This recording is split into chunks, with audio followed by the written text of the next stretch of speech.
Среќниот дом.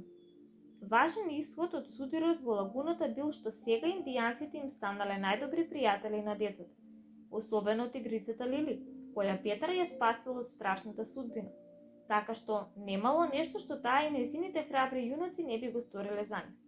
Така, по цела ноќ седеле горе над куќата и чувале стража, чекајќи на големиот напад од гусарите, кој очигледно не можел повеќе да се одложува. Дури и преку ден се моткале во близина, пушејќи луле на мирот, не баре чекаат нешто да каснат. Петар го викале големиот бел татко и пред него се простирале на земја, а тоа нему многу му се допаѓало, што не зборува многу добро за него. Големиот бел татко ќе им речел горделиво додека тие ползале пред неговите носи. Многу е задоволен што воините од племето Пихвинини го бранат неговиот дом од гусарите. Јас, тигрицата Лили, ќе одговорило тоа мило суштество. Петар Пан спаси мене, пријател добар, многу јас нему, не давам гусари прават зло нему. Таа била премногу мила за да се умилкува на тој начин, но Петар сметал дека го заслужува тоа, па ќе удостоил со одговор. Добро е, Петар Пан зборува. Секогаш, кога ќе речел Петар Пан зборува, тоа значело дека треба да замолчат, а тие тоа понизно го прифаќале. Тоа не значи дека исто го почитувале и другите деца што ги сметале за обични јунаци. Ними им се обраќале со "како ти" и слично, а нив ги лутало што со Петар се однесувал како тоа седа е во ред.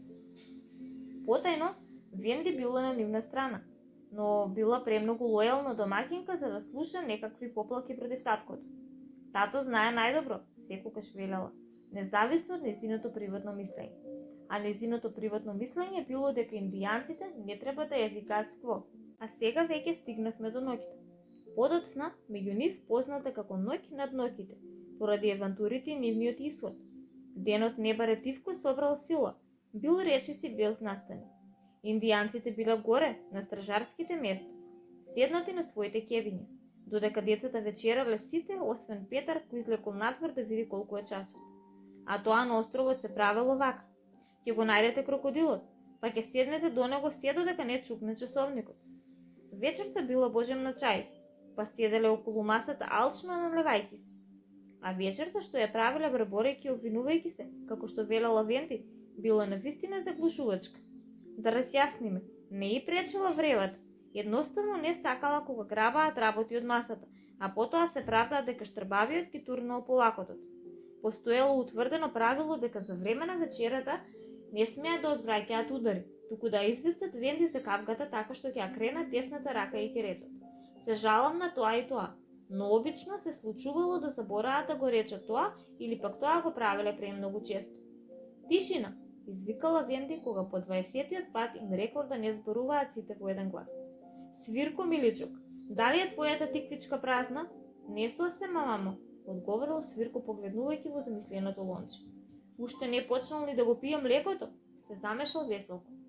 Тоа било подкажување, па Свирко тоа одвој го дочекал. "Се жалам на Веселко", веднаш извикал. Меѓутоа Џон прв кренал рак. "Да, слушам, Џон. Може ли да седам на столот на Петар кога тој не е тука?" "Да седиш на столот на тато?" Венди била вчудовидена. "Секако не, но тој не е вистински татко", одговорил Џон. "Тој дури не знаеше како се однесуваат татковците се додека јас не му покажам." Тоа било поплака. "Се жалиме на Џон", извикале близнаците. Штрбавиот ја кренал раката. Тој бил најскромен од сите. Поточно, бил единствениот скромен помеѓу нив, така што Венди со него била многу внимателна. "Предпоставувам", рекол Штрбавко срамежливо, "дека јас не би можел да бидам татко." Не би можел, но кога Штрбавко еднаш веќе ќе почнал, што не било толку често, ќе продолжил на многу глупав начин. "Ако не можам да бидам татко", рекол бавно, "тогаш предпоставувам, мајкал ќе ми дозволиш да бидам бебе." Нема", остро му одговорил мајка и веднаш рипнал во својата лука. "Ако не можам да бидам бебе", рекол Штрбавиот со тажен глас, "мислите ли дека можам да бидам близнак?" "Не, навистина не", одговориле близнаците. "Зашто? Многу е тешко да бидеш близнак." "Па кога не можам да бидам ништо важно", рекол Штрпавиот, "дали сакате да изведам еден трик?" "Не", одговориле сите во еден глас. Тогаш конечно запрел, па рекол: "За мене навистина нема надеж." почнале повторно да се жалат еден од друг. Свирко кашла кога е на масата. Близнаците веќе јадат јаболка. Кадравиот веќе јаде кифличка од тапиока со джем. Веселко зборува со полна уста.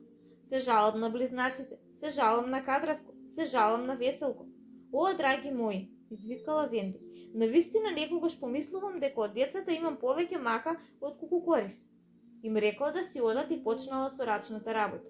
Куп чорапи и скинати панталони и како и обично на секое колено имало дупка. Венди, протестирал Майкл, премногу сум голема за лулкава. Некој мора да спие во лулката, одговорила таа речиси налутена. А ти си најмал. Лулката е нешто толку убаво, мало и топло да го имаш во куќата. Додека таа крпела, децата си играле околу неа. Таа била голема група среќни лица осветлени од романтичниот оган. Тоа станало во обичаена гледка во домот подземја, но сега ја гледаме за последен пат. Одгоре се слушнал чекор, а Венди била првата што го препознала.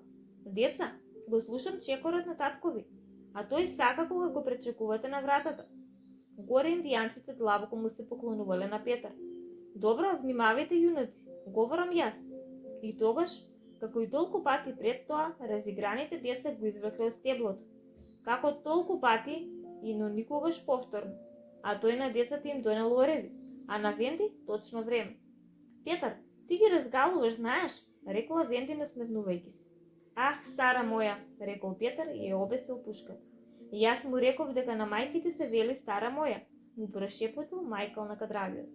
Се жалам на Майкл, веднаш рекол Кадравиот. Првиот близнак се доближил до Петар. Тато, сакам да танцуваме.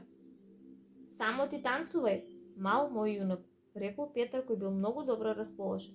Но ние би сакали и ти да танцуваш.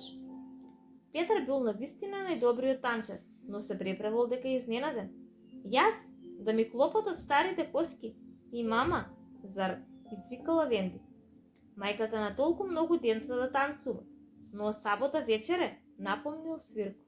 Всушност не било сабота, иако можело да биде, зашто одамна веќе престанале да ги бројат денови. Сепак, кога ќе сакале да направат нешто посебно, ќе речеле дека е сабота навечер. Се разбира дека е сабота навечер, Петар, одговорила Венди попуштајќи. Но луѓе на наша возраст, Венди, само през собственото потомство. Вистина, и така им рекле дека може да танцуваат, но првен да ги облечат пижамите. О, стара моја, и рекол Петар на Венди настрана, грејки се на оганот и гледајќи ја Венди како ја превртува петицата од чорап. Има ли нешто поубаво за тебе и за мене кога ќе ги завршиме дневните обврски да се седиме покрај огнот со нашите мали деца? Зар тоа не е прекрасно? Одговорила Венди со благодарност. Петре, мислам дека Кадравиот го има твојот нос, а Майкл толку многу личи на тебе. Се доближила и му ја ставила раката на рака. Драги Петар, рекла, со толку многу деца, моите најубави години поминаа, но ти не си ме заменил со ниту една друга, нели? Не, Венди, се разбира дека тој не би сакал да ја менува, но ја погледнал незадоволно, мижурејќи, не барејќи си сигурен дали е буден или сонул. Петар, што е? Само размислував, рекол малку исплашен. Ова е само божено, нели, дека јас сум им татко? О, да, рекла Венди напречен.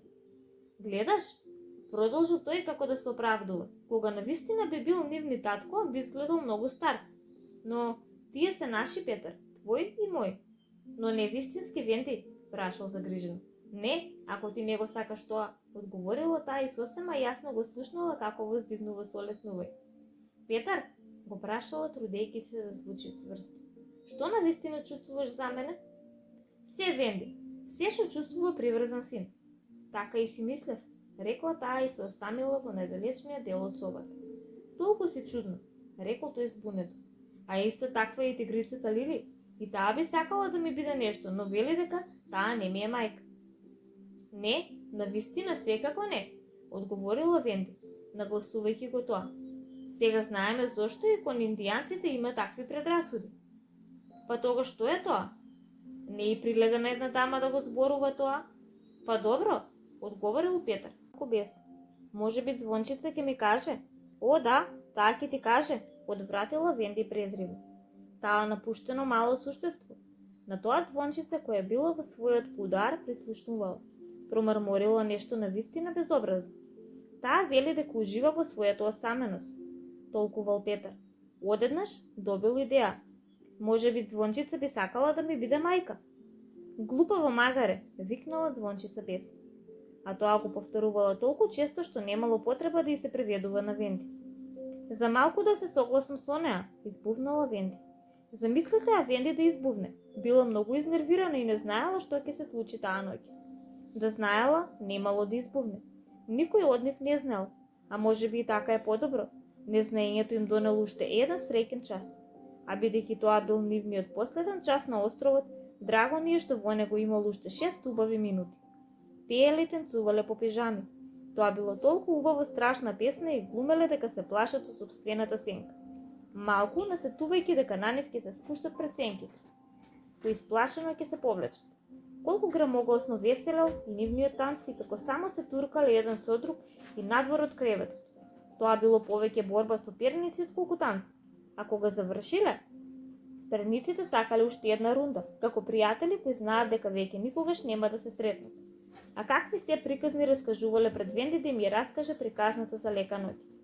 Таа вечер дури и Свирко сакал да раскаже приказна, но почетокот бил толку ужасно здодевен што и самиот се престрашил и тажно рекол: "Да, колку здодевен почеток. Да си замислиме дека тоа е крајот." И така, на крајот сите си легнале на креветот да ја слушнат приказната на Венди, нивната најомилена приказна, а на Петар најомразената.